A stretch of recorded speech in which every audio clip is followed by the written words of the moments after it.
Is this the worst color Tesla you've ever seen? You better be saying no, because this is a beautiful specimen, an absolute freak on the streets, and we've just hit 100,000 miles, even though people call this the poo colored car. There's a lot to love. We're gonna walk through some of my regrets, the lessons I've learned, and some of the things that you should just be aware of if you're thinking of owning a Tesla or you haven't hit the 100,000 mile mark yet. So before we jump in, give this poo colored car a little love, hit that like button. If you haven't subscribed yet either, hit the subscribe, and let's jump right into all the pitfalls and things you should be looking out for. Now my car is a 2014 60 kilowatt hour Model S that I bought used in 2018, and one of the first things you have to take into consideration when you're thinking about buying an EV or a Tesla is the cost. Is it actually worth it? Because some of these costs can actually be pretty high compared to a non-electric vehicle. I purchased my car for $29,500. I purchased it for cash up front, and I actually bought it used through a site called Tread, which allows buyers and sellers to communicate directly rather than having to go through a dealership. When I did my original calculations based off of a 5-year ownership model, it came out to about a little over $200 per month that my Tesla would cost me. This takes into account maintenance, costs for savings with gas, and also some of the revenue that I was going to earn by renting it out on Turo. Now, in the past year, some of those calculations have not actually matched up because I haven't been able to rent my car out as much due to the pandemic that we're in.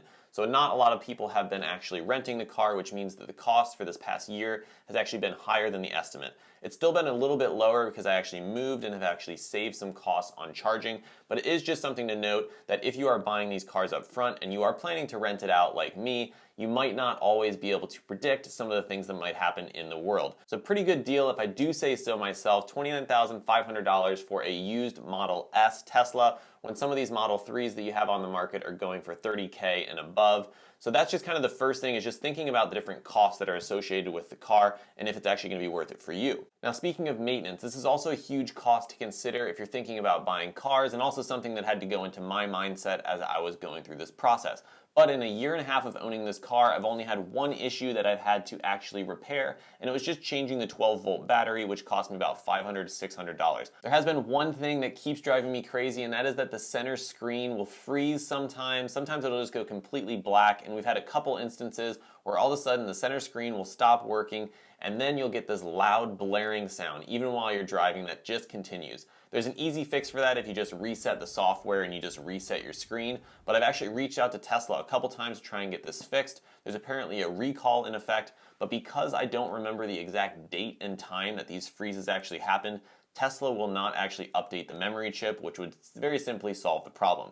So that is relatively annoying to me. Even though it doesn't affect the drivability, it's kind of unsettling when you're driving down the road and all of a sudden your screen goes blank or there's a loud blare coming out of your car. But I do wish that Tesla was actually able to repair that for me and just fix it, given that there is a recall out at the moment. The layout of the car is great, and this is also due to the fact that with an EV there's less machinery, the engines are smaller compared to a gas-powered car, so there's great space in here. One thing I actually don't like though is you do have a back trunk, which is fantastic, tons of space, extra storage. Mine actually smells like soy sauce, unfortunately, because I spilled an entire jar of soy sauce back there. But I do wish there was actually a spare tire in the Tesla. I haven't needed one yet, but it would be nice having the peace of mind of knowing that there is a spare tire in the car because there's tons of storage already. There's also a front trunk, which is large enough for me to sit in, and also the front trunk of the Model S that I have is actually larger than the Model 3 and some of the Model S's as well, just because I only have one motor. Sometimes if you have two motors, the front trunk is actually a lot smaller as well. So the space in the car is fantastic.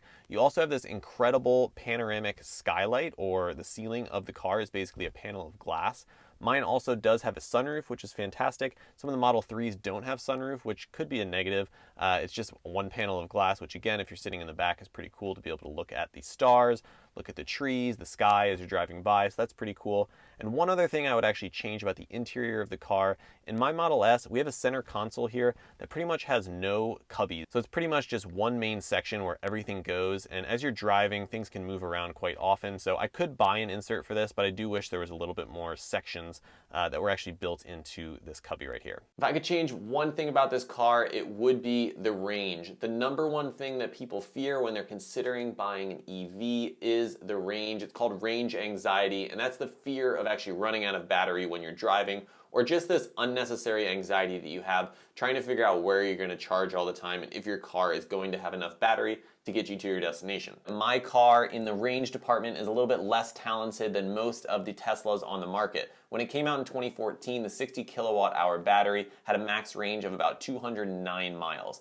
Over the 6 to 7 years that I've owned it, that range has steadily decreased, and I'm now at 189 miles max range. So about 20 miles have been lost just in the battery's health. This is standard if you think about like a general iPhone that you might have. Over the years, as you keep using it, the battery will last shorter and shorter amount of time. So that's similar with the Tesla and what I'm dealing with right now with 189 miles of max range. I tried to actually upgrade the battery pack. You used to be able to do this with Tesla where you could take in your 60 kilowatt hour battery or your car and actually get it upgraded to a 75 kilowatt hour battery, which would get you about 250 miles of range. But I've actually asked Tesla about this a couple times and they are unwilling to actually help me out. Come on, Tesla, help me out here. I'm stuck with the 189 miles of range, which at the moment, again, is still totally fine. The thing just to consider is that you might want to look at the longer range battery pack option. Just see what your financial situation allows you to do. 250 miles of range is probably fine, but if you can go up to 300, 350, you will have very little anxiety as you're driving on the road and trying to charge or thinking about how much range you have left to get to your destination. Now, one of the coolest things about owning an old Tesla is that you get this cool little key fob. So all the new Teslas, all the new Model 3s, they come with a little key card that you put in your wallet, or you can unlock it with your phone. That's definitely still an option. But my old Tesla 2014 Model S comes with this cool little card, and this is my key.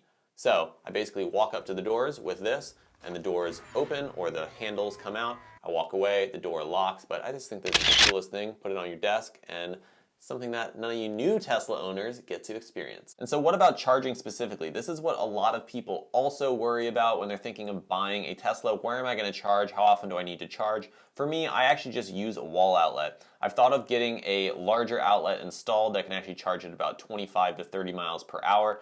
But since I'm not driving it too much and I actually just have the ability to plug it in whenever I can in my garage, I get about 3, 4, 5 miles sometimes per hour just by plugging it into a normal outlet. If you are on a road trip, one of the negatives or one of the things that, again, I know will change eventually, but it's still a bit of a bummer at the moment, is the speed of the superchargers. They do take far longer than if you were just to go fill up your tank of gas. That slight inconvenience for saving the earth, thank you very much. With my car specifically, I was actually able to get free supercharging because the car originally, when it was purchased in 2014, came with free supercharging, so I don't actually ever have to pay for supercharging.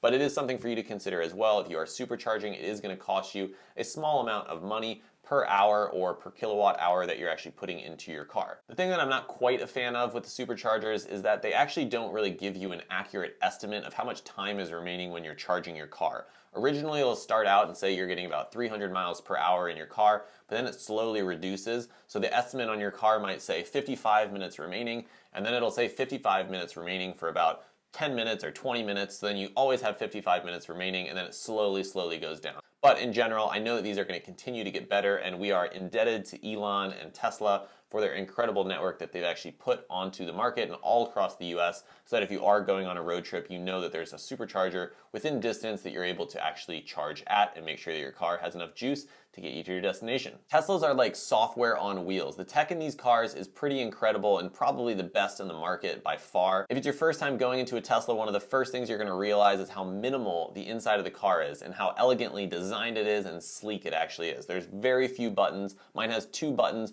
one for the glove box and one for the emergency hazards, but other than that, everything is managed through this center screen, and that's something that almost no cars have. Now, my car specifically is an old fart. It doesn't come with all of the bling that some of these newer Teslas will come with. I still do get the incredible whoopee cushion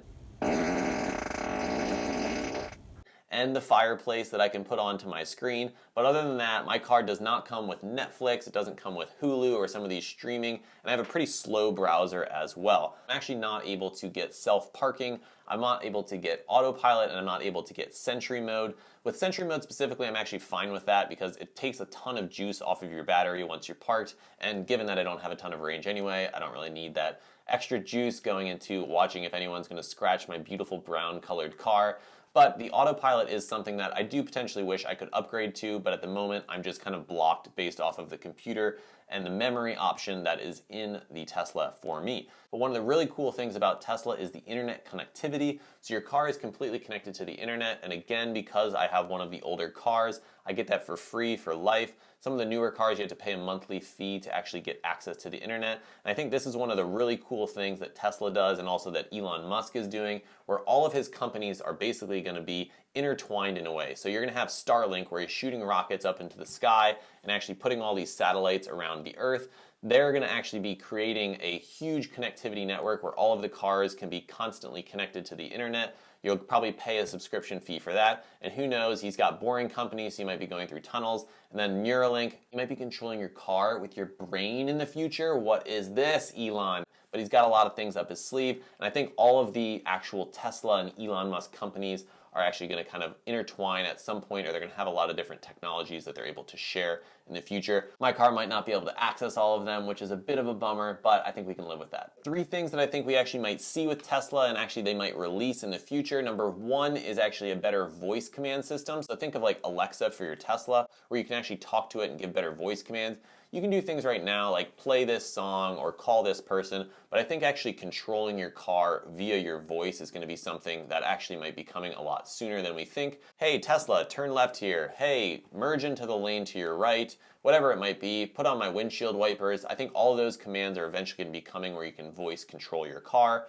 Number 2 is actually creating an app ecosystem. So I think that Tesla in many ways is going to be very similar and actually compete with Apple. I think Tesla is going to be able to actually create an app ecosystem in their car. One, they've already got these gigantic screens, but I also think just given the fact that self-driving cars are going to be something that's coming eventually, people are not going to need to be connected to their car. They're not going to need to be holding onto the steering wheel and driving. They're going to need something to do. So I think that center screen is going to be a big part of Tesla. Eventually that center screen might not even exist because people are going to have their own screens, or they'll be implanted with a Neuralink and you'll just be like visioning all of the things around you as you close your eyes. It's going to be wild. And number 3, which Elon has talked about a little bit, but it's just going to be the removal of the steering wheel at some point. No one's going to need to drive at all. They're going to create these robo-taxis that are just going to drive around and pick you up wherever you want to go. But eventually we're going to get to the point where a Tesla, there is no driver's seat, there is no passenger seat, everyone is just a passenger. So we'll see if that happens, but those are my 3 predictions, at least for coming up in the future, what Tesla might be doing. And the last thing to talk about is it actually worth to buy a Tesla? I know I've talked about some of the negatives as well as some of the benefits, but in my own opinion, it is 100% worth to buy a Tesla, and I think it retains its value far better than a gas car. My car right now, I bought it at $29,500. It's still worth about $25,000 even after a year and a half. So that is a pretty significant gain, or a pretty significant holding of value compared to a gas car, which is going to depreciate far faster when you take it off the lot. So that's also something just to keep in mind. These cars are living software. They can update for you, whereas other cars, they're just going to degrade over time and they don't have the ability to actually update themselves and become better with you and grow with you and just be a better car for you. So I appreciate you being here. Thanks so much for checking out Quinn Talks Money and this Tesla video. Let me know in the comments if you enjoyed this, if you have a Tesla, any other benefits, any other negatives that you have with the car. Please feel free to subscribe. I'm really trying to grow this channel and I would appreciate your support. Thanks so much, and I'll see you next time.